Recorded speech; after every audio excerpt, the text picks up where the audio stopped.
అడ్డు పెట్టుకుని దోచుకోవాలని చూస్తున్నారని వైసీపీ మీడియా ప్యానలిస్ట్ చిట్టా విజయభాస్కర్ రెడ్డి అన్నారు.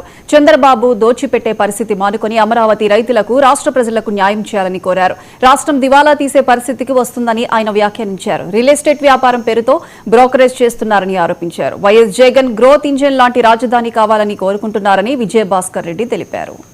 అమరావతి అనే సబ్జెక్టు ప్లస్ మావిగాను జగన్మోహన్ రెడ్డి గారి ప్రతిపాదన ఈ రెంటి గురించి మనం కాస్త కూలంకషంగా మాట్లాడుకోవాల్సిన అవసరం ఎంతైనా. ముఖ్యంగా గౌరవ ముఖ్యమంత్రి చంద్రబాబు నాయుడు గారు అసెంబ్లీలో కానీ పార్లమెంట్లో కానీ అమరావతి రాజధాని గురించి బిల్లు పెట్టాల్సినటువంటి అవసరం ఎక్కడా లేదు, రాజ్యాంగంలో లేదు.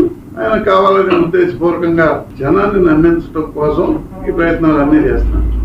గతంలోనే కేంద్రం అఫిడవిట్ దాఖలు చేసింది హైకోర్టు. దాంట్లో స్పష్టంగా చెప్పింది రాష్ట్ర రాజధాని నిర్ణయం అనేది రాష్ట్ర ప్రభుత్వాలదే, కేంద్ర ప్రభుత్వానికి ఎటువంటి. అయినప్పటికీ 28 రాష్ట్రాలకు లేనటువంటి ప్రత్యేకమైనటువంటి సదుపాయం చంద్రబాబు నాయుడు గారు తీసుకొని లోక్సభలో రాజ్యసభలో బిల్లు పెట్టి, అంటే బీజేపీ పెద్దల సమక్షంలో కూడా చంద్రబాబు నాయుడు గారు ఎంత వెర్రివాడయ్యాడో పార్లమెంట్ సాక్షిగా అర్థమవుతుంది. ఇకపోతే పార్లమెంట్ లో జరిగిన విషయాలన్నీ మనం క్షుణ్ణంగా చూసాం. రాజ్యసభలో తెలుగుదేశం పొలంలో మొలిచిన మొక్క రేణుకా చౌదరి అనే ఆమె తెలుగుదేశం పార్టీలో గతంలో శాసనసభ్యురాలుగానో పార్లమెంట్ సభ్యురాలుగానో గెలిచింది మొట్టమొదట.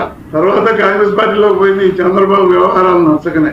ఆమె అమరావతి పిలవరా కమ్మరావతి అని పార్లమెంట్ సాక్షిగా పెద్దగా కేకలేసింది తొడగొట్టి. అంత సీనియర్ పార్లమెంటేరియను ఎట్రా అమరావతి పిలవరా కమ్మరావతి అని చెప్పడం. గతంలో కూడా ఇదే